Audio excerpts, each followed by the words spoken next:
Terus kau mengabdi tanpa pamrih, berkarya terus dengan hati teguh, meski dihina dan menanggung duka, ku utus kau mengabdi bagiku.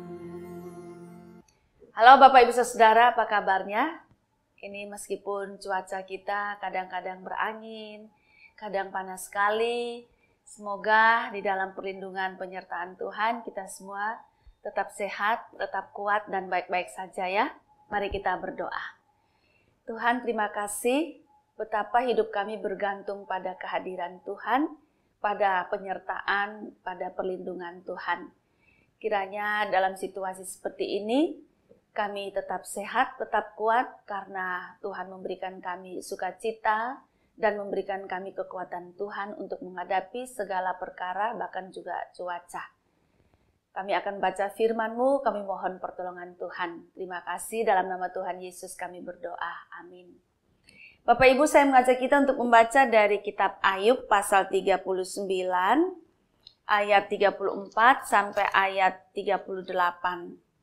Maka jawab Tuhan kepada Ayub, apakah si pengecam hendak berbantah dengan yang maha kuasa? Hendaklah yang mencela Allah menjawab. Maka jawab Ayub kepada Tuhan, sesungguhnya aku ini terlalu hina. Jawab apakah yang dapat kuberikan kepadamu? Mulutku kututup dengan tangan. Satu kali aku berbicara, tetapi tidak akan kuulangi. Bahkan 2 kali, tetapi tidak akan kulanjutkan. Demikian jauh pembacaan firman Tuhan. Yang berbahagia adalah setiap kita mendengarkan firman Tuhan, memelihara serta melakukannya dalam kehidupan kita setiap hari. Bapak, Ibu, Saudara yang dikasihi Tuhan Yesus Kristus, ya sebagaimanapun Ayub itu kuat, dan ia juga menyadari ya, sebetulnya Ayub itu sadar benar siapa diri dia, bagaimana dia menjalani kehidupannya, bagaimana dia berusaha untuk menuruti kehendak Tuhan, bagaimana dia berusaha keras melatih dirinya untuk sesuai dengan jalan Tuhan. Dia sadari benar itu bahwa dia lakukan begitu. Nah, jadi ketika dia mengalami penderitaan demi penderitaan yang membuat sampai tubuhnya sendiri begitu hancur, ya Ayub juga mengeluh. Ayub juga adalah ungkapan-ungkapan, perkataan-perkataan yang seolah-olah dia merasa dia diperlakukan tidak adil, dia merasa Allah sebagai pencipta kok melakukan hal yang tidak baik kepada dia. Jadi ya sebetulnya semua itu wajar begitu sebagai manusia. Jadi yang Ayub lakukan itu ya manusiawi ketika dia juga mengeluh mengenai keberadaannya, mengenai kondisinya, mengenai perilaku dia sebetulnya yang menurut dia juga sudah baik, tapi yang buruk yang menimpa padanya. Dan menurut saya itu nggak apa-apa, itu manusiawi begitu loh. Tetapi di satu sisi juga ada tidak benarnya ya, karena kan kalau sampai Ayub mempertanyakan kekuasaan Tuhan, Ayub mempertanyakan keadilan Tuhan, itu juga tidak pada tempatnya. Sehingga sampai dikatakan dalam bacaan kita tadi bahwa maka jawab Tuhan kepada Ayub, apakah si pengecam hendak berbantah dengan yang maha kuasa? Jadi sampai Tuhan sendiri merasa Ayub ini mulai menjadi pengecam dan juga mau berbantah dengan Tuhan Sang Pencipta, begitu ya. Tapi Tuhan juga berbicara secara belak-belakan kepada Ayub, apakah si pengecam hendak berbantah dengan yang maha kuasa? Hendaklah yang mencela Allah menjawab. Sampai Allah mengatakan Ayub seolah-olah mencela Allah begitu. Nah, yang menarik ini adalah percakapan Tuhan Allah dan Ayub. Lalu dikatakan Ayub juga menjawab Tuhan Allah ya, apa yang tadi Tuhan katakan itu kepadanya dia juga menjawab. Dia mengatakan begini, sesungguhnya aku ini terlalu hina, jawab apakah yang dapat kuberikan kepadamu? Jadi Ayub ini juga tahu diri.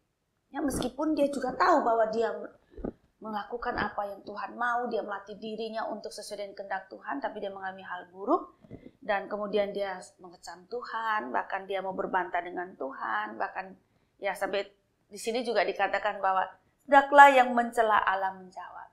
Lalu ketika Allah menegur dia, ya Ayub juga tahu diri bahwa apa yang dia lakukan itu memang tidak benar. Sehingga dia mengatakan dia ini terlalu hina. Apa yang dia katakan, apa yang dia lakukan itu, sebetulnya dia itu hina, tidak pantas dia melakukan itu. Lalu dikatakan bahwa mulutku kututup dengan tangan. Dia sadar benar bahwa yang telah dia ucapkan, yang dia lontarkan itu tidak tepat, tidak benar di hadapan Tuhan. Nah, ini yang saya katakan bahwa ya Ayub ini tahu diri. Ya, ketika dia ditegur oleh Tuhan, dia tahu diri siapa dia, siapa Allah, Sang Pencipta, dan siapa dia ciptaan yang tidak pantas melakukan yang tidak benar di hadapan Tuhan. Nah, Bapak Ibu Saudara, jadi saya ingin kita belajar dari Ayub. Sekalipun Ayub itu melakukan hal yang hebat, bahkan Allah bangga kepadanya. Tetapi ketika dia buat salah, dipandang Allah tidak tepat, Ayub juga tahu diri, mengakui keberadaannya. Bahwa dia orang yang hina, dia juga bisa salah di hadapan Tuhan. Nah, mari Bapak Ibu, kita juga begitu ketika firman dilontarkan kepada kita, dan ternyata firman itu menegur kelakuan kita, menegur perbuatan-perbuatan kita, bahkan juga tutur kata kita barangkali, ya, atau bahkan cara berpikir kita, marilah kita juga tahu diri seperti Ayub. Kita juga mau mengakui bahwa kita orang yang hina, dan kita ini bisa menjadi orang yang berharga, itu hanya karena Tuhan. Karena Pencipta itu begitu baik pada kita. Jadi kalau Ia menegur kita melalui firman-Nya, rendah hatilah, terbukalah, tahu dirilah untuk bertobat, untuk mengakui kesalahan itu dan mau meninggalkan kesalahan itu, lalu kemudian kembali mengikuti jalan yang Tuhan mau. Karena hidup bersama Tuhan itu kita sedang dalam proses pembentukan, perbaikan, ya seperti tanah liat yang sedang dibentuk. Kalau bentuknya kurang bagus, Tuhan perbaiki supaya kita menjadi baik. Firman Tuhan, teguran kepada kita itu membentuk kita supaya makin hari kita makin menjadi baik. Mari Bapak Ibu Saudara, kita tahu diri. Tuhan menolong kita semua. Amin. Tuhan, anugerahkanlah kepada kami hati yang lapang, hati yang luas. Sehingga ketika firman Tuhan diberikan kepada kami, dan firman itu ternyata menegur kelakuan kami, menegur perbuatan-perbuatan kami, menegur kesalahan dan keberdosaan kami, kiranya kami mau orang yang mengakui, tahu diri, siapa diri kami, dan kami menerima teguran Tuhan dengan lapang dada, dan kami mau berubah. Tolonglah kami agar dari hari ke hari kami terus terbentuk menjadi pengikut-pengikut Kristus yang semakin hari semakin baik. Terima kasih, dalam nama Tuhan Yesus kami berdoa. Amin. Ku utus